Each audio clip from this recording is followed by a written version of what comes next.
It is well pump day.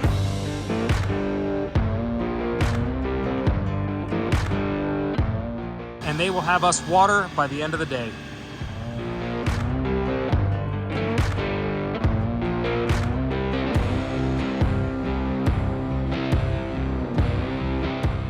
Check out my huge pole.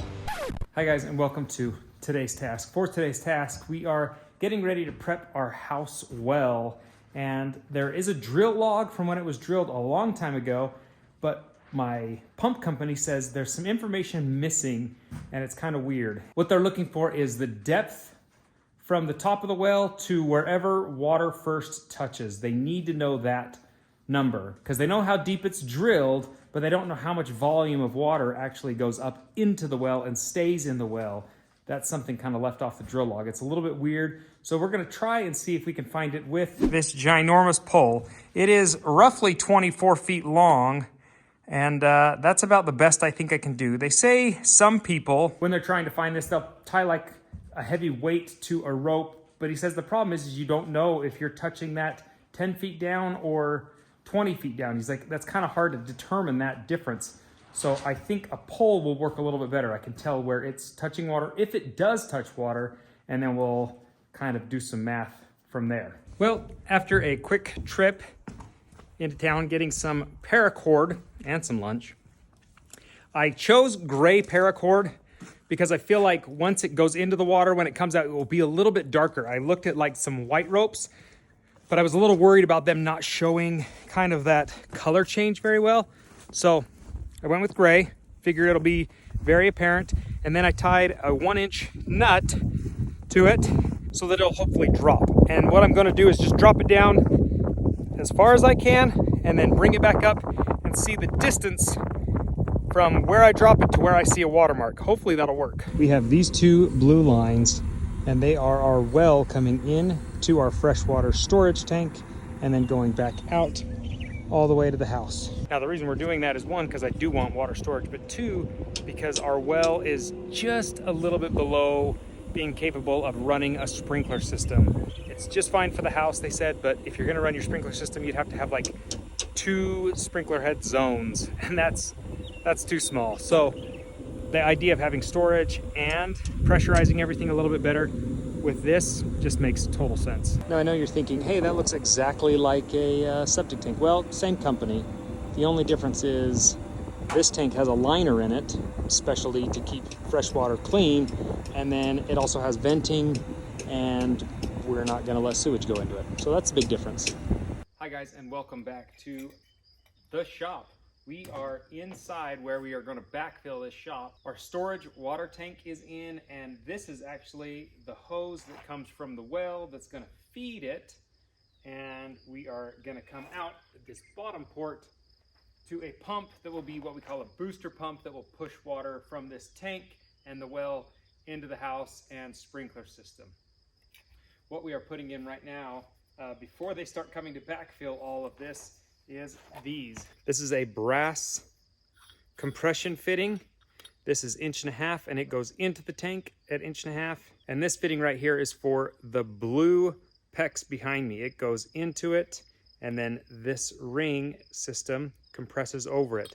But so that you don't collapse it, you have to put this little sleeve inside as well. And I'll show you how we do that. The adapters that they've put inside this tank that's mounted into the casted concrete is 2-inch. So there is a 2-inch to 1.5-inch bushing in both of these. So next is our 1.5-inch set. And the reason we reduce it down to 1.5 is because this pipe is 1.5 inch, which is very robust for plumbing for your house. Most houses are being fed with 1 inch. If it's a bigger home, 1.25 inches. I went 1.5 inches just because I wanted as much volume as possible. It wasn't gonna hurt and it wasn't much more money. Although it does make the fittings a little more money coming in, but that's okay.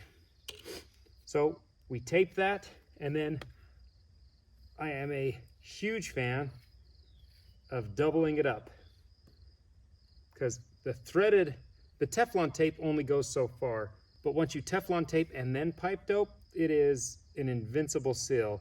And I actually learned this when I was in high school and I worked at a car wash the owner of the car washes, was Bruce Crouch, and he was a good friend and taught me a lot of what I know how to do. Every time you put your Teflon on and when you put your pipe dope on, go with the threads as if you're threading it on. That way you're not unraveling any of that, and that way when you tighten it on, it tightens that on as well. Be really gentle here, get your threads lined up. Come on. It should just thread on for the most part. Pretty good with your hand, but you want to seat this guy big time.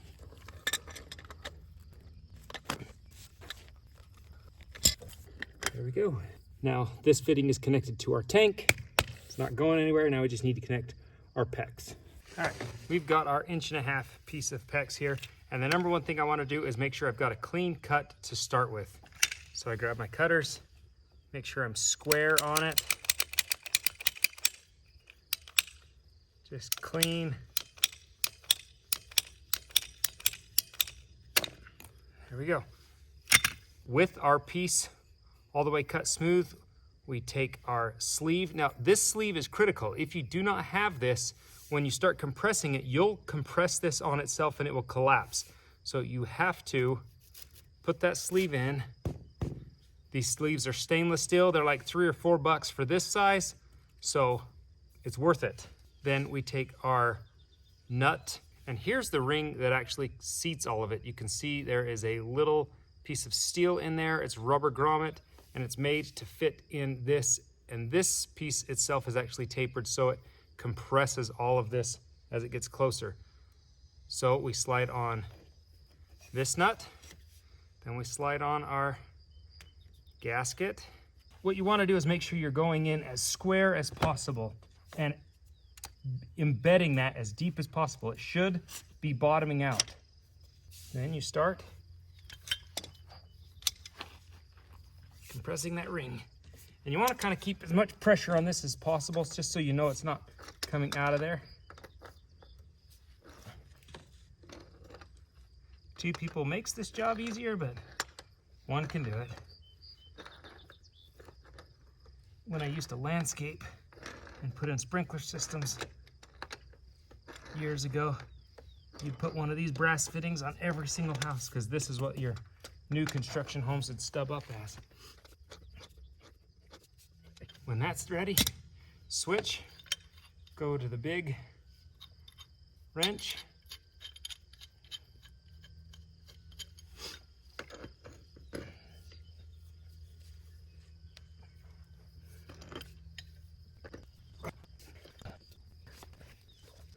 I think we are just about bottomed out.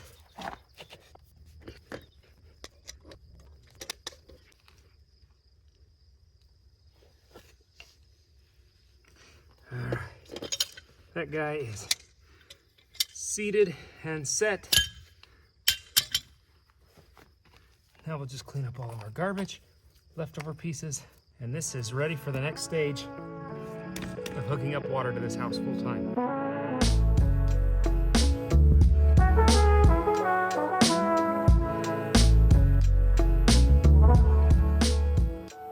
When we bought this land a few years ago, we liked it because it actually came with a well already on it. Now we have to put a pump in it.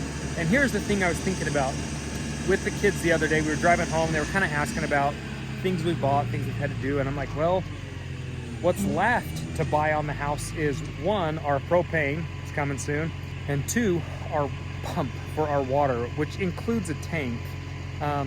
And all of that combined is about $13,000. 11 grand for both pumps, and then another $2,200 roughly for the holding tank that we need to have for our system.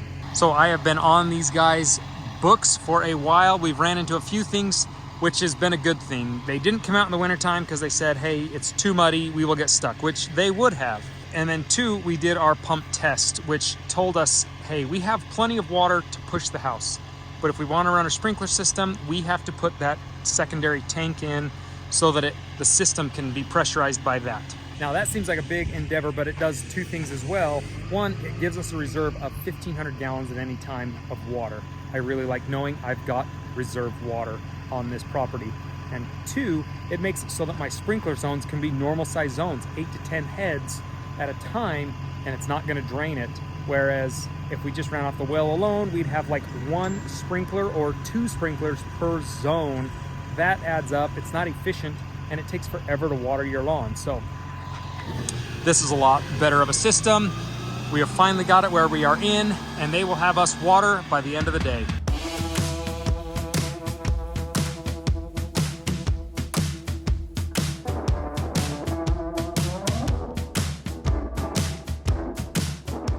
If you look, this is contoured. It's meant to fit into that circular area, and then this washer just grips it square like a nut and washer, and now it's tight as can be. There we go. So this is not just an ordinary elbow that's elbowing out of there. It actually has a thread on the bottom to hold the pump, and then a thread on the top to actually work with. He'll lift it out, and that sits in a saddle system in there to hold the whole well up. So there are 2 parts to the motor: the actual motor itself, the power source, and then this is the impellers. There's impellers all the way up this tube, and the water can only come through this section right here. I thought, oh, there needs to be a guard there, wouldn't there be? But he's like, that's where the motor goes. The motor sits below it, and then everything goes up the side of it. Here is our actual pump tubing, and every 200 feet, he says, he puts a check valve in so that the weight of the water doesn't force back down onto the pump. So that water will go into this pipe, be pumped up, and it will stay. Can't go back through there because of that check valve that's there. What I want to show you is the thickness of this stuff. This is not just your schedule 20, 40, or 60. This is schedule 120. A little comparison. This is schedule 40 pipe. It's decent walled, it's pretty strong, and if you've ever worked with schedule 20, you know that's garbage. But this stuff can handle the weight of the pump. And I asked him, I said, is there a weight limit for that kind of horseshoe saddle piece that's there and the pipe itself? Are those threads rated for so much? And he says if we go down to 500 feet, which we won't be, we'd have to change some things up a little bit. But we're at that tolerance, so we're well within on this pipe. And so now it's just ready to go. So these are elevators. They clamp onto the pipe. He hoists it clear up into the air. And it makes it so that this won't fall down into the well if something drops. He can work on it. He can attach the pump. Wires are connected. So now he's putting the torque arresters on. And what they do is they help center the pump and kind of absorb some of the movement. When it kicks on, it'll kind of just pivot a little bit. It's a lot of torque. And so it sends this into the wall. And he says he's seen wires and things that have just rubbed bad, or rubbed all the way through because so much movement. So he puts those so many feet as well.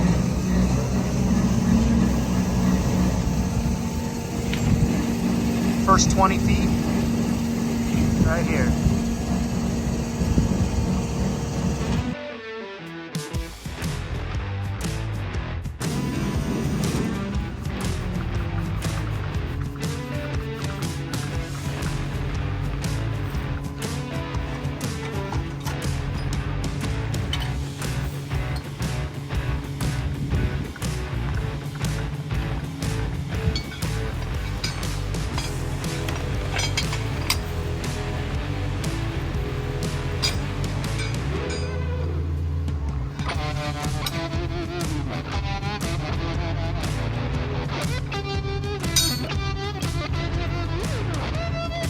We're at the 220 mark, and the check valve is going in place now.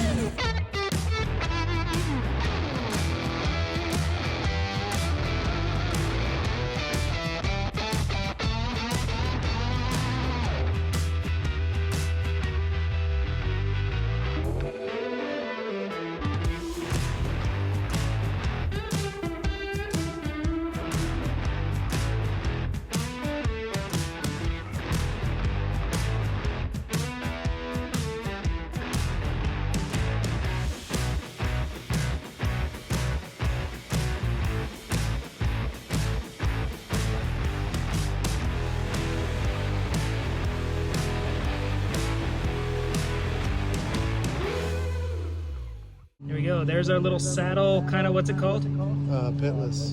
Pitless. So there's our pitless sitting there, and it's ready to receive this last section of well. Just like that, we're in, sealed and ready to go. On the inside of the tank, they are getting ready to fill this, but there is tape covering those joints, and I gotta go in. So we're gonna ditch the shoes, get into that water, and open it up. Honey, you know we don't give out free feet pick. This pays the bill, sweetie. Socks don't match, so you don't know which foot you're getting. Oh. Yeah, when you said you're taking your shoes off, I'm like, I don't know. I think I'd rather put your shoes on. I don't want soggy. I don't know. It might be worth it. Soggy shoes all day.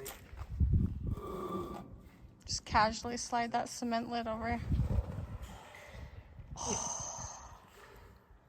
did I get down in here last time? You probably jumped down with your shoes on.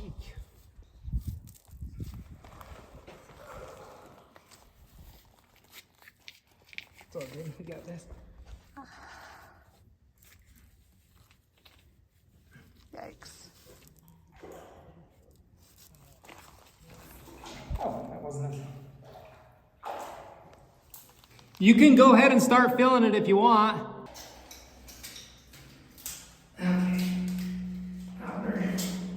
That's it? You could have reached that from. Oh, well, maybe not. Want to find in here? No. It's cozy. Okay, so this is like our drinking water. Yeah.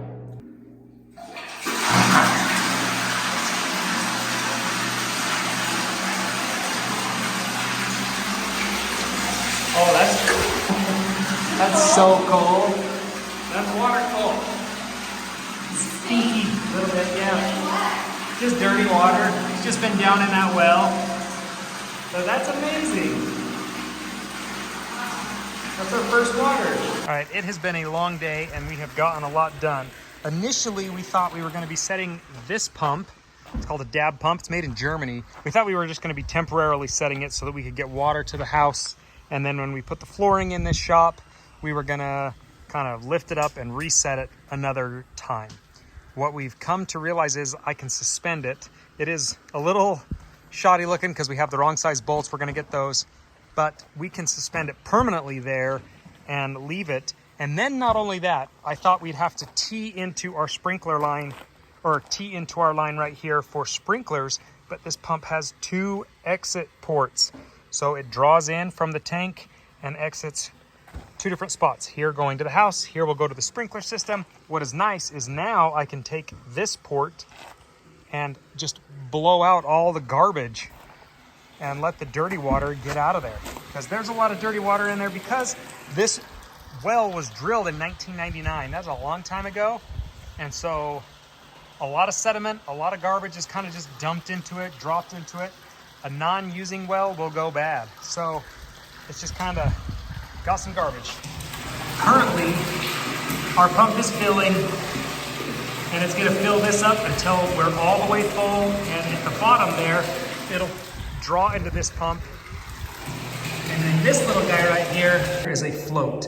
And obviously it shut that off. So when this tank is full, it no longer runs. And the moment it's realizing it's empty or low, it turns right back on. But that just fills up this tank. This pump takes that and pressurizes it and gives me a lot more gallons per minute. All right, Tito, you're the first swimmer in the tank. You ready? Yeah. You're gonna hand us buckets of water. How deep is it? Well, Are you sure there's no people living here? well, there wasn't earlier. I haven't been here all day, so. No, it's dirty water, but it's not that dirty. That's the other tank. It really is getting clearer by the minute, the more it runs. Okay, bud, that should be good. Hand us a bucket full. Bucket full? Yeah, so dip it down in and fill it all the way up.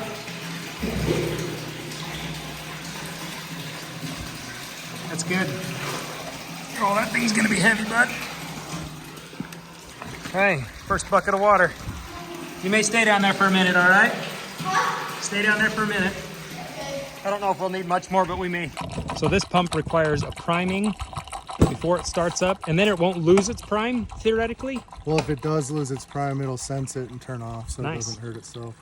And if it's lost its prime, we've got a problem somewhere else. Yeah. It's not the pump. And if you're wondering, we really didn't have to prime that pump because it was submerged in the water, so it was priming itself. There she is, guys. That is water coming out of this.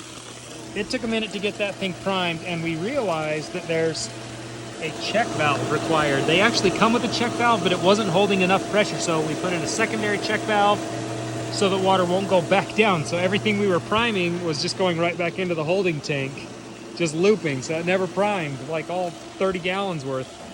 But now the check valve's in, it's primed. We are pushing some serious water flow right now. That's a lot of water, bud. Yeah, we swam in it.